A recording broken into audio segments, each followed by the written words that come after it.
प्रिय विद्यार्थियों, Tiwari agriculture academy में आपका स्वागत है। जैसा कि अभी तक आप लोग केमिस्ट्री और बायो की टेस्ट सीरीज और जो यूपी कैटेट के विगत वर्षों के 2011 से 19 तक के प्रश्न पत्र आए हुए हैं मेमोरी बेस्ड पर, कुछ विद्यार्थी पेपर देने के बाद ओरली बता देते हैं मौखिक रूप से कि ये प्रश्न आए थे, उन्हीं को हम लोगों ने समराइज़ किया है। तो आज हम लोग एग्रीकल्चर के 2011 से लेकर के और 19 तक के प्रश्न पत्रों को जो भी मौखिक हैं उनको हम धीरे धीरे आपके सामने प्रस्तुत करेंगे और उनको समराइज़ करके हम आपको प्रश्न पत्रों का हल बताएंगे और ये भी बताएंगे कि प्रश्न की गहराई क्या है, प्रश्न बेसिक रूप से आता है।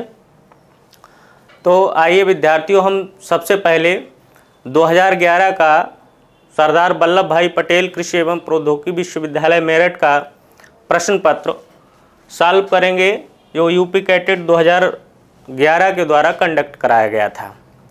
तो आइए विद्यार्थियों, हम लोग पहला प्रश्न देखते हैं इस परीक्षा का कौन सा आया था। देखिए विद्यार्थियों, पहला प्रश्न इसमें था कि सिंगल सुपर फास्फेट में सल्फर की प्रतिशत मात्रा होती है, यानी कि SSP सिंगल सुपर फास्फेट। ये प्रश्न विद्यार्थियों बहुत ही अच्छा प्रश्न है। इंटरमीडिएट लेवल से लेकर के और BSc MSc लेवल तक में भी ये प्रश्न पूछ दिया जाता है और ये प्रश्न आता ही रहता है परीक्षाओं में। तो देखिए, सिंगल सुपर फास्फेट SSP में सल्फर की प्रतिशत मात्रा जो होती है वो होती है 12%। इसके अलावा विद्यार्थियों, सिंगल सुपर फास्फेट में यदि पूछ दे कि फास्फोरस की प्रतिशत मात्रा क्या होती है तो ये भी आप लोग नोट डाउन कर लीजिए। 16% फास्फोरस होता है और इसमें 19% कैल्शियम होता है। ये आपकी एक्स्ट्रा जानकारी के लिए दोनों चीज़ें हमने बता दी हैं कि सिंगल सुपर फास्फेट में सल्फर के अलावा P2O5 फास्फोरस और कैल्शियम की प्रतिशत मात्रा भी होती है। ये बहुत ही जनरल क्वेश्चन है, ये परीक्षाओं में आता ही रहता है। तो इसलिए सिंगल सुपर फास्फेट में सल्फर की प्रतिशत मात्रा होती है 12%। अगला प्रश्न है आप लोगों के सामने विद्यार्थियों। देखिए अगला प्रश्न, गेहूं में पुंकेसरों की संख्या कितनी होती है? ये भी स्टैंडर्ड प्रश्न है। गेहूं में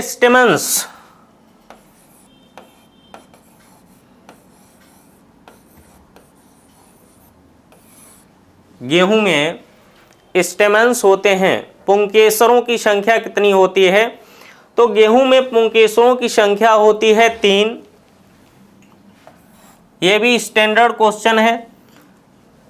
और इसके साथ साथ आप कंफ्यूज जो करेंगे प्रश्न में, वो कंफ्यूजन ये रहता है कि विद्यार्थी जो बार बार रिवाइज नहीं करते हैं और ये केवल याद कर लेते हैं कि गेहूं में स्टेमन्स 3 थे और धान में 6 थे, तो वो भूल जाते हैं। तो इसलिए आपको क्लियर रूप से याद रखना है कि गेहूं में स्टेमन्स की संख्या है 3 और जो 6 स्टेमन्स की संख्या है। कन्फ्यूज़न में 2 ऑप्शन ऐसे ही आते हैं परीक्षा में कंफ्यूज कराने के लिए कि 3 भी दे दिया और 6 भी दे दिया ऑप्शन में। अगर 6 ऑप्शन में ना होता तो आप क्लियर लगा देते कि 3 होता है, लेकिन 3 के साथ 6 भी दे दिया तो 6 पुंकेसर होते हैं धान में।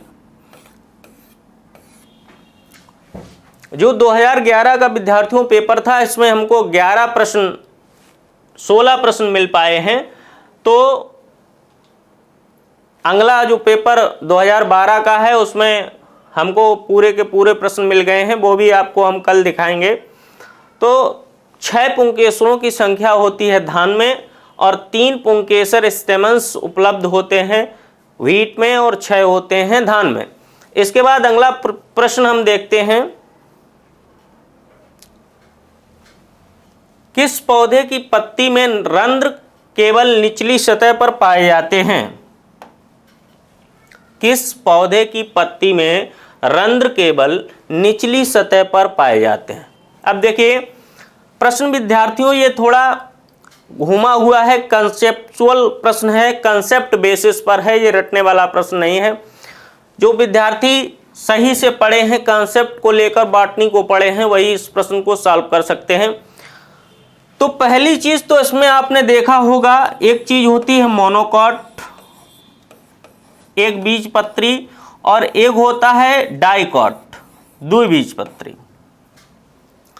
तो बेसिकली आपने देखा होगा कि मोनोकाट में लीव्स, मोनोकाट के एग्जाम्पल आप उठा के देखिए, गेहूं है, मक्का है, इनको आप देखेंगे तो इनकी लीफ में रंध्र जो होंगे वो दोनों तरफ ही पाए जाएंगे।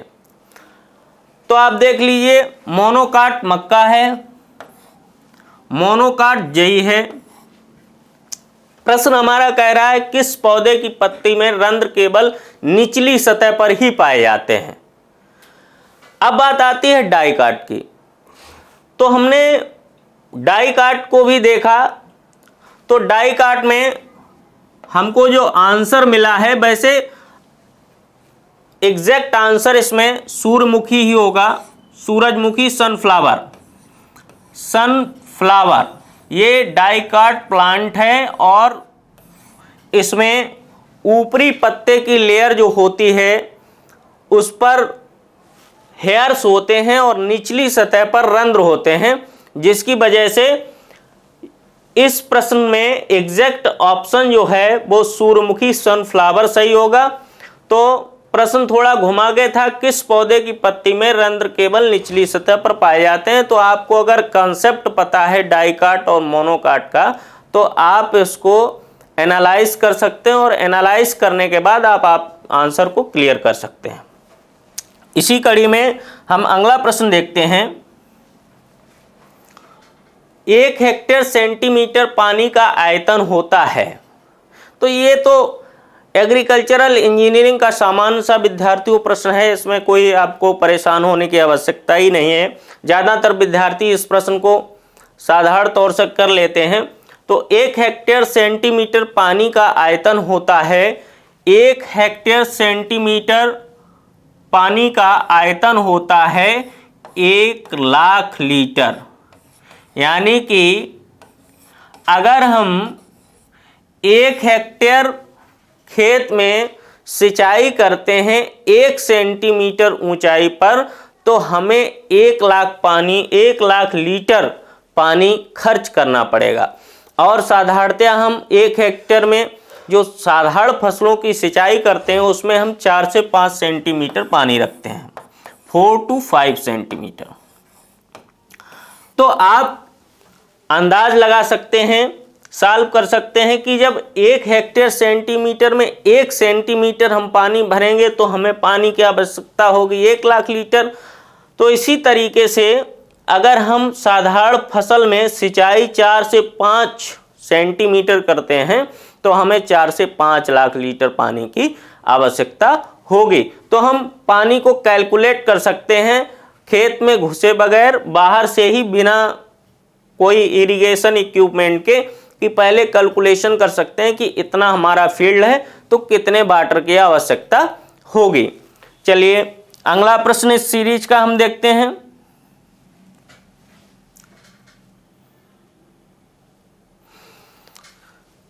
देखिए विद्यार्थियों, यदि धान के लिए जिंक की कमी है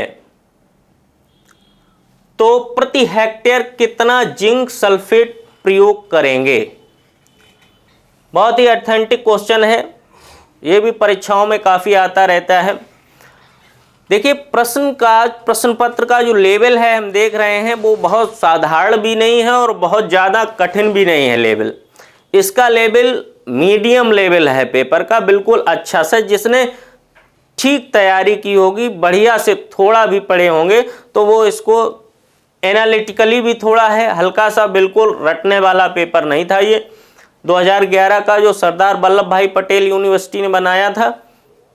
तो इसको देखिए आप, जिंक की अगर कमी होती है फील्ड में तो हम कितना जिंक देंगे, जिंक सल्फेट देंगे।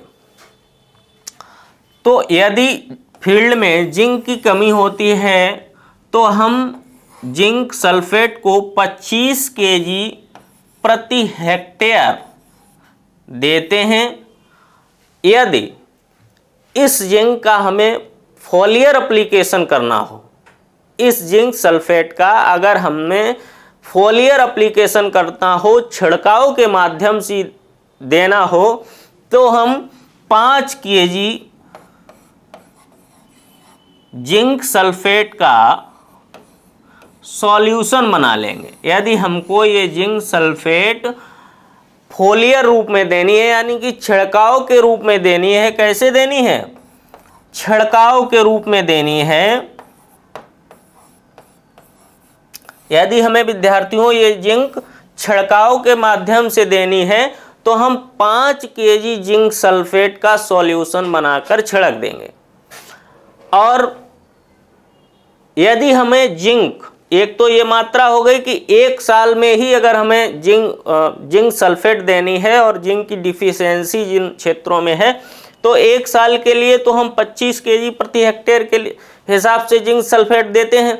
यदि हमें बार बार उसी फील्ड में धान की खेती करनी हो तो हम 3 साल के लिए एक डोज देते हैं जिंक सल्फेट का। वो डोज होता है 40 kg पर हेक्टेयर 3 ईयर्स, 3 साल के लिए। ये डोज कितना है? 3 साल के लिए ये डोज हम देंगे। यदि हमें बार बार उसी फील्ड में धान की खेती करनी हो तो 3 साल के लिए एक बार में हम 40 किलोग्राम प्रति हेक्टेयर के हिसाब से जिंक सल्फेट डाल देंगे और 3 साल तक ये जिंक सल्फेट हमारी खेत में विधिवत तरीके से काम करेगी।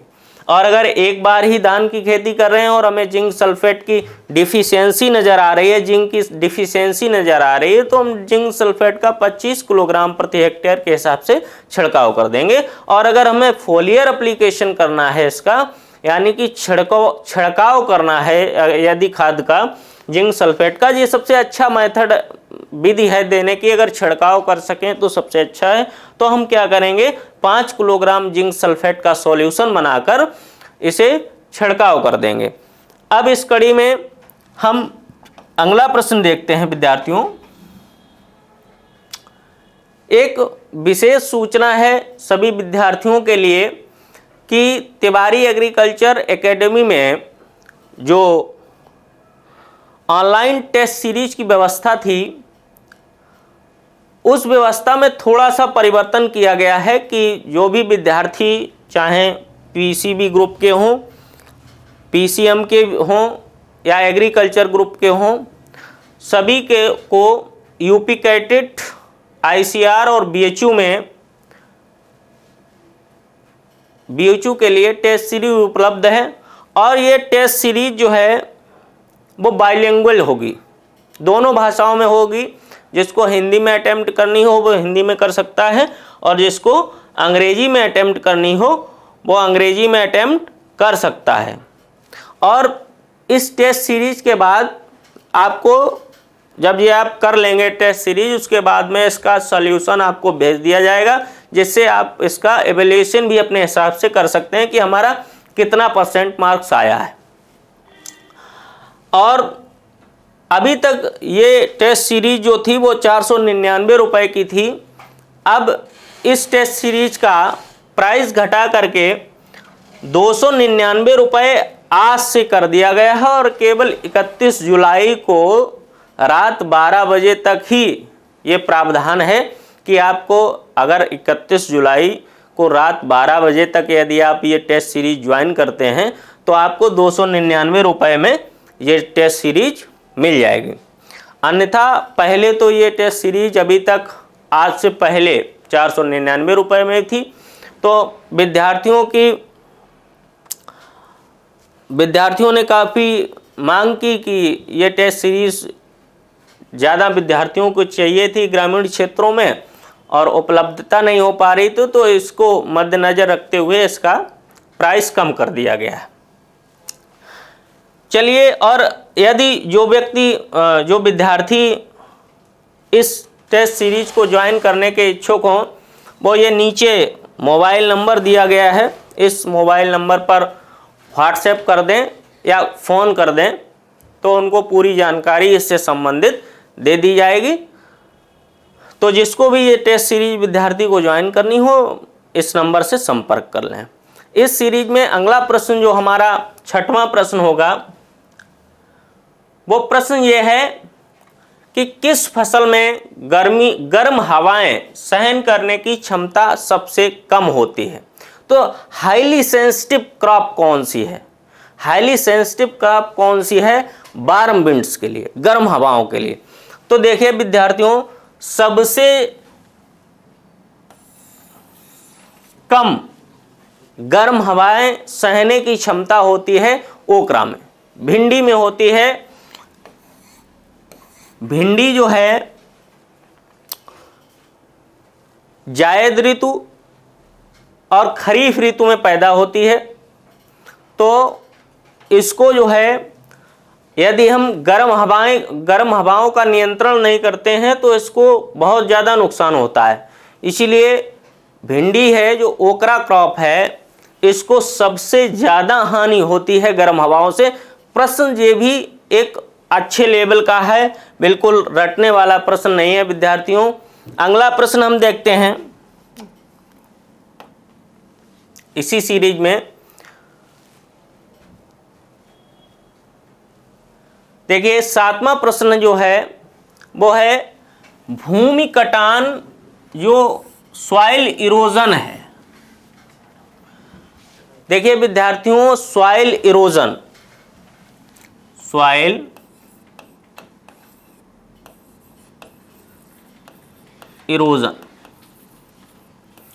सॉइल बहुत तरीके से एरोडेड होती है, कटती है, क्षरण होता है इसका।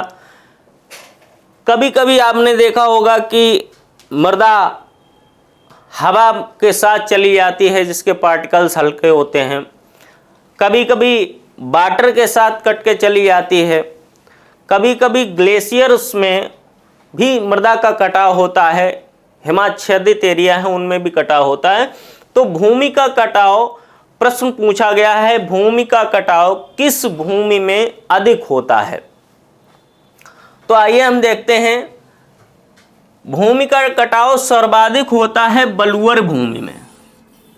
सबसे अधिक जो सॉइल में इरोजन होता है वो होता है सैंडी सॉइल में, बलुअर भूमि में।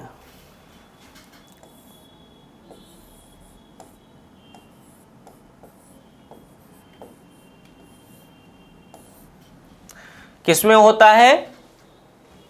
बलुआर इसमें लिखा हुआ है, लेकिन इसका जो नाम है वो बलुअर है। पेपर के हिसाब से ही इसको विद्यार्थियों सेट किया गया है। जिस प्रकार की पेपर में लैंग्वेज आई हुई है उसी लैंग्वेज को बिल्कुल डिक्टो हमने यहाँ पर समराइज कर दिया है। आप जो हम लिख रहे हैं वो क्लियर लिख रहे हैं। बलुअर भूमि होती है सैंडी सॉइल। तो सैंडी सॉइल में इरोजन जो होता है हाईएस्ट होता है। उत्तर प्रदेश में सैंडी सॉइल के इरोजन को भूड़ कहते हैं। एक उत्तर प्रदेश में ये प्रश्न काफ़ी अच्छी जगहों पर पूछा गया है। उत्तर प्रदेश की परीक्षाओं में हो सकता है पूछ भी दिया जाए कि उत्तर प्रदेश में जब हवा के द्वारा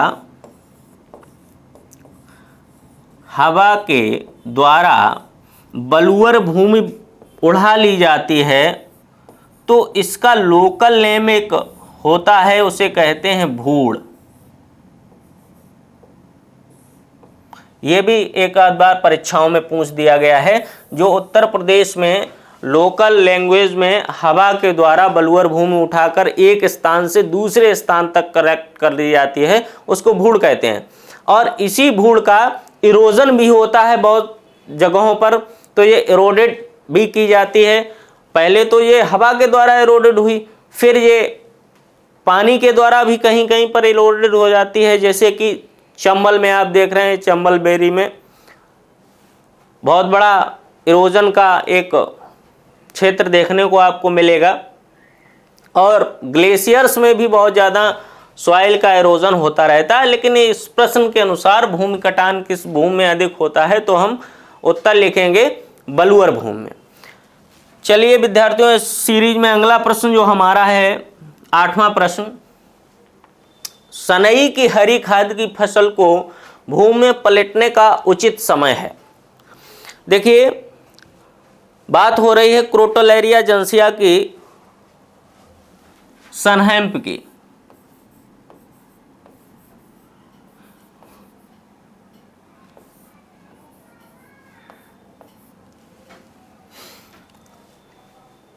हम आपको अंग्रेजी भी थोड़े बहुत टर्म बताते हुए इसलिए चलते हैं कि हो सकता है परीक्षा में इसका हिंदी में जो नाम यहाँ पर पेपर में इस बार लिखा है अंग्रेबाद में, प्रश्न को ना चेंज करते हुए उसकी हिंदी को अंग्रेजी में कन्वर्ट करके वही प्रश्न दोबारा दे दिया जाए। तो इसलिए हमने सनई, सनहेम्प क्रोटोलेरिया जेनेसिया के विषय में बात की जा रही है। हरी खाद की बहुत अच्छी फसल है, तो सनई की हरी खाद की फसल को भूमि में पलटने का उचित समय क्या है। तो विद्यार्थियों, जो भी हरी फसलें होती हैं उनको हम बुआई से थोड़ा सा पहले खेत में पलट देते हैं। वो इसलिए पलट देते हैं कि जो भी इनकी पत्तियां हैं, जो भी पत्तियों में ऑर्गेनिक मैटर है, स्टेम में ऑर्गेनिक मैटर है, वो सड़ जाए, माइक्रो ऑर्गन्स उसे सड़ा दें और सड़ने के बाद वो ह्यूमस में कन्वर्ट हो जाए, जिससे कि माइक्रो न्यूट्रिएंट्स और जो भी कार्बन NPK जो भी उपलब्धता माइक्रो न्यूट्रिएंट्स की और प्लस सेकेंडरी और प्राइमरी न्यूट्रिएंट्स की है, उसकी प्रतिपूर्ति की जा सके आने वाली फसल के लिए। तो सनई के लिए हम हरी फसल को 5.6 वीक्स 5.6 सप्ताह पहले ही पलट देते हैं। यानी कि लगभग अगर हम कहना चाहें 40 से 35 से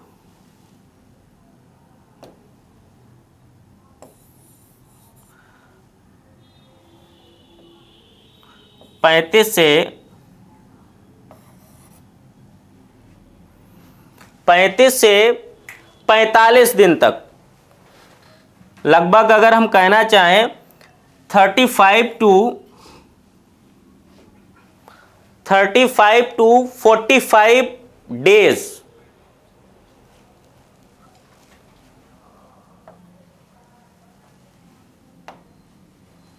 चालीस से 45 दिन तक के बीच में हम इसको पलट सकते हैं। और पलटने के बाद इसका जो है हमें फ़ायदा अगली फसल में ग्रीन मैन्योर्स के रूप में देखने को मिल जाएगा।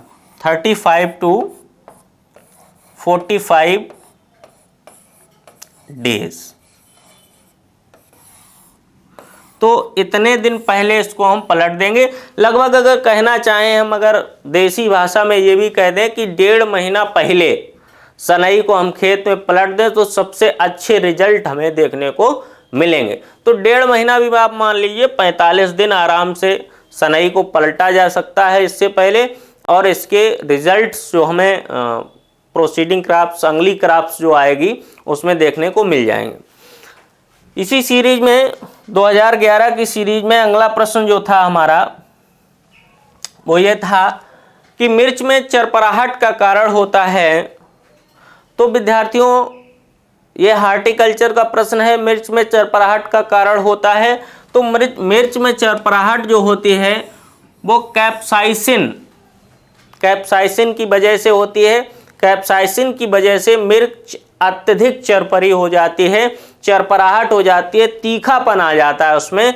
यदि कोई चरपराहट को ना समझ पा रहा हो तो ये समझ लीजिए कि मिर्च तीखी हो जाती है।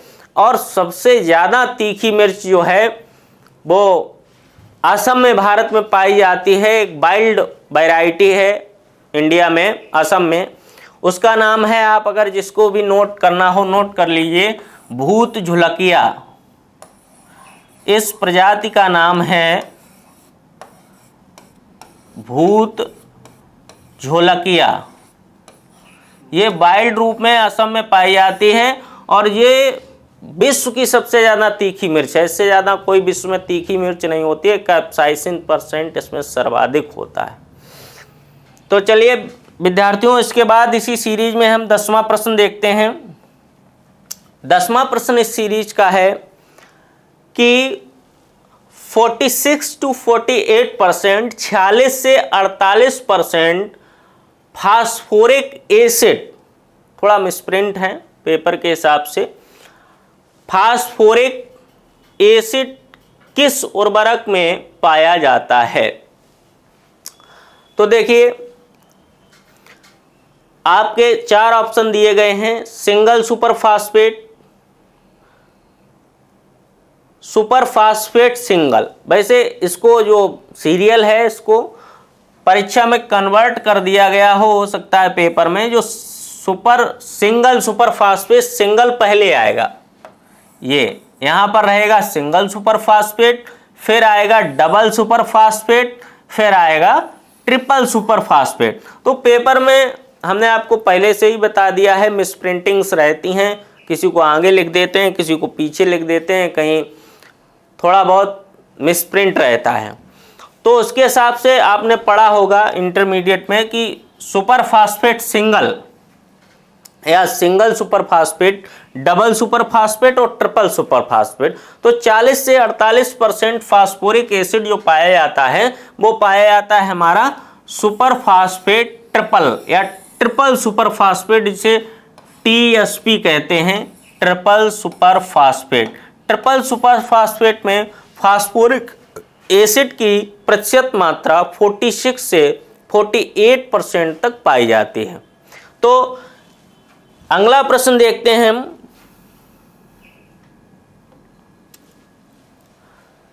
अगला प्रश्न है, पौधों की वृद्धि और विकास के लिए उपयुक्त मृदा संरचना है। यह प्रश्न भी विद्यार्थियों बहुत बार परीक्षा में पूछा गया है और बहुत कॉमन प्रश्न है। तो लिख के आता है, अगर इंग्लिश में लिख के आ जाए क्रम्बी स्ट्रक्चर, क्या लिख के आ जाए? Crumby structure. तो क्रम्बी को ही कड़ कहते हैं, कड़ युक्त या कड़िका युक्त या कड़िकामय। क्रम्बी को ही इंग्लिश में कहते हैं कड़युक्त, कड़युक्त और कड़िका युक्त या कड़िकामय या कड़िकामय, कुछ भी लिख के आ जाए। तीनों ऑप्शन अगर हिंदी में कुछ भी नाम परिवर्तित करके आपको दे दे, और इंग्लिश आप अगर देख लीजिए जिस साइड में क्रम्बी लिखा हुआ है, क्रम्बी जो भी ऑप्शन में आपको लिखा हुआ है उस ऑप्शन को आपको क्लियर कर देना है कि पौधे की वृद्धि और विकास के लिए उपयुक्त मृदा संरचना है। तो मृदा संरचना है क्रम्बी, जिसको हिंदी में कहते हैं कड़िकामय मृदा संरचना। ठीक है, तो ये तो आपका हो गया 11वां प्रश्न। इसमें आपको करना है क्रम्बी सॉइल स्ट्रक्चर जो होता है वो बेस्ट सॉइल स्ट्रक्चर होता है for crop improvement, crop growth. किसी भी कोई भी फसल हो सबके लिए ये सबसे उत्तम मृदा है। इसके बाद हम देखते हैं प्रश्न जो है 12वां प्रश्न। तो 12वां प्रश्न हमारा है कि प्राथमिक कर्षण का यंत्र है। देखिए प्राथमिक कर्षण का यंत्र है, एग्रीकल्चर इंजीनियरिंग में दिया गया है। इंजीनियरिंग में क्लासिफिकेशन किया गया है कि what is tillage, and tillage is subdivided in 2 parts, primary tillage and also and another is secondary tillage. प्राथमिक भू परिष्करण यंत्र कौन से हैं और द्वितीयक भू परिष्करण यंत्र कौन से हैं। तो उसी में आ गया प्राथमिक कर्षण का यंत्र कौन सा है, यानी कि प्राइमरी टिलेज का यंत्र पूछ रहे हैं ये हमसे। तो कल्टीवेटर देखिए हो गया secondary tillage, puddler secondary tillage, disc हल यदि होता तो हम प्राइमरी टिलेज कर देते। यहाँ पर देखिए विद्यार्थियों, एक बहुत पॉइंट यहाँ पर पकड़ने वाला है। यदि डिस्क हल होता, डिस्क प्लाऊ होता तो हम इसमें को क्लिक कर सकते थे, लेकिन डिस्क हल ना होकर डिस्क हैरो है, और हैरो जो होता है वो सेकेंडरी टिलेज है, तो इसलिए इसको भी हम नहीं क्लिक करेंगे। अब हमारा जो ऑप्शन यहाँ से निकल कर आता है वो आता है MB plough, mould board plough, यानी कि जो प्राइमरी टिलेज इक्विपमेंट्स है हमारे पास वो क्या है, मोल्ड बोर्ड प्लाऊ, यानी कि मिट्टी पलट हल, हिंदी में इसको कहते हैं मिट्टी पलट हल, यानी कि जिससे मिट्टी पलटी जाती है, तो वही हमारा क्या है, प्राथमिक भूपरिष्करण का यंत्र है, यानी कि प्राथमिक कर्षण का यंत्र है एमबी प्लाऊ या मोल्ड बोर्ड प्लाऊ या मिट्टी पलट हल। चलिए अब अगला प्रश्न इस सीरीज में हम विद्यार्थियों देखते हैं। 16 प्रश्न थे, 2011 की जो परीक्षा थी उसमें 16 प्रश्न आए थे, तो 16 में ही हम आपको प्रश्न सॉल्व करा रहे हैं। अब अगला प्रश्न जो है वो है केंद्रीय मृदा एवं जल संरक्षण शोध एवं प्रशिक्षण संस्थान कहाँ पर स्थित है। देखिए, सेंट्रल सॉइल, इंग्लिश में इसको कहते हैं central soil and water conservation research institute, CSWRI, central soil and water conservation research institute, यानी कि केंद्रीय मृदा एवं जल संरक्षण रिसर्च और ट्रेनिंग इंस्टीट्यूट, CSTRI, टी भी यहाँ पर लिख दीजिए, ट्रेनिंग इंस्टीट्यूट, तो CSWCRTI, यानी कि केंद्रीय मृदा एवं जल संरक्षण शोध एवं प्रशिक्षण संस्थान स्थित है, वो है देहरादून में। कहाँ पर स्थित है, देहरादून में। विद्यार्थियों, किसी भी कोचिंग संस्थान में उत्तर प्रदेश में जो बैकईयर पेपर सॉल्व करने की पद्धति है वो नहीं अपनाई जाती है। केवल तिवारी एग्रीकल्चर एकेडमी में ही बैकईयर पेपर्स को हम विधिवत रूप से सॉल्व कराते हैं। ये प्रश्न जो बैकईयर में विद्यार्थी पेपर दे के आते हैं, ओरली हमको बता देते हैं कि ये प्रश्न पूछे गए थे, तो उन प्रश्नों को हम जो है वो आपके सामने समराइज कर देते हैं और उनका सॉल्यूशन बता देते हैं। अगला प्रश्न है इसी सीरीज में,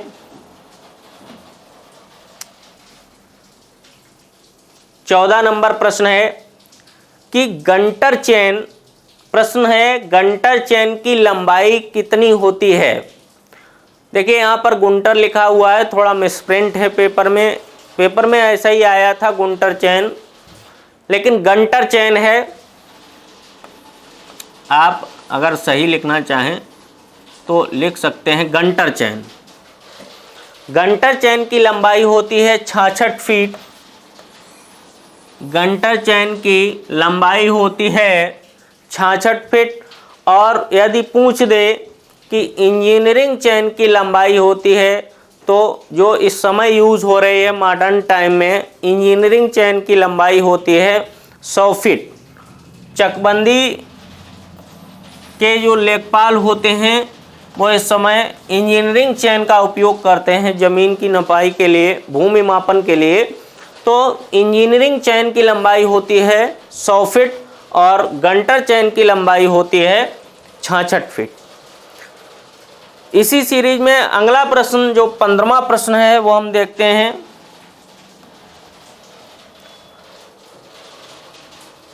15वां प्रश्न है पैर चलित छिड़काव यंत्र की न्यूनतम कार्य क्षमता है। देखिए फुट स्प्रेयर की बात की जा रही है यहाँ पर। जो पैर चलित छिड़काव यंत्र है, यानी कि पैर चलित है, तो जाहिर सी बात है कि हमें हॉर्टिकल्चर क्रॉप्स में ही छिड़काव करना है। पेड़ों के ऊपर स्प्रेयर को ले जाकर हम छिड़काव करेंगे और पैरों के द्वारा नीचे से उसमें प्रेशर क्रिएट किया जाएगा। तो ये हो गया पैर चलित छिड़काव यंत्र। अब देखिए, साधारणतया पैर चलित छिड़काव यंत्र जो होता है उसकी कार्य क्षमता होती है, जो आपकी किताबों में लिखा हुआ है वो है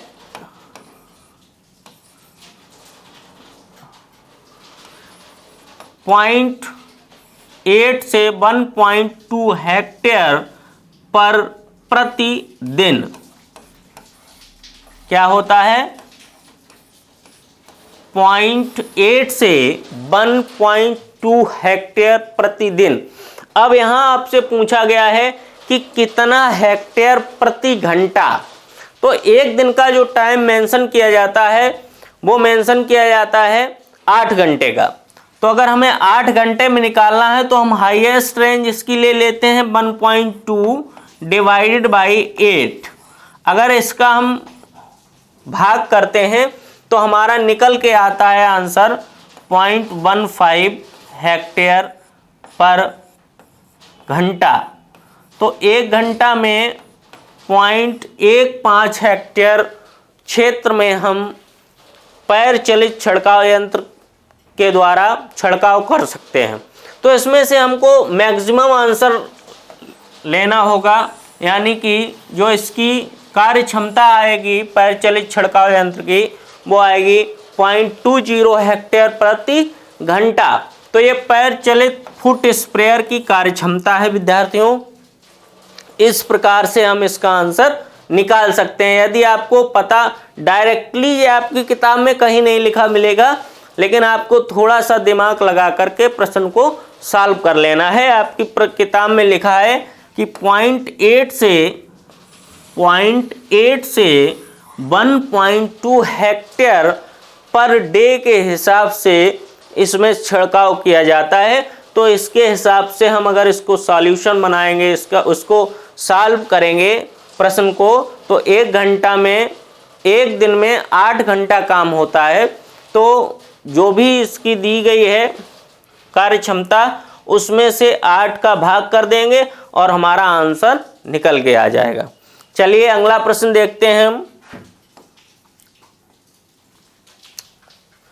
अगला प्रश्न है, सिंचाई जल की माप करते हैं, यानी कि किस यंत्र के द्वारा सिंचाई जल की माप की जाती है। तो देखिए, पहले नंबर पर लिखा हुआ है पार्सल फ्लूम है ये। विद्यार्थियों इसको करेक्ट कर लीजिए, ये गलत लिख के आया है। इसे कहते हैं पार्शियल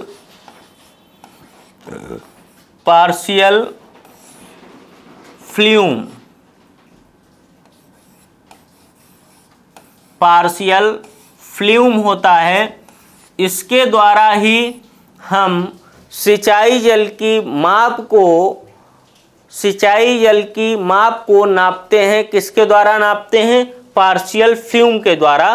करंटीमीटर के द्वारा नहीं नापते हैं, ना ही बियर के द्वारा मापते हैं। और चौथा ऑप्शन आपका है उपरोक्त सभी, ये भी नहीं हो सकता है। तो सिंचाई जल की माप जो है वो हम किसके द्वारा करते हैं?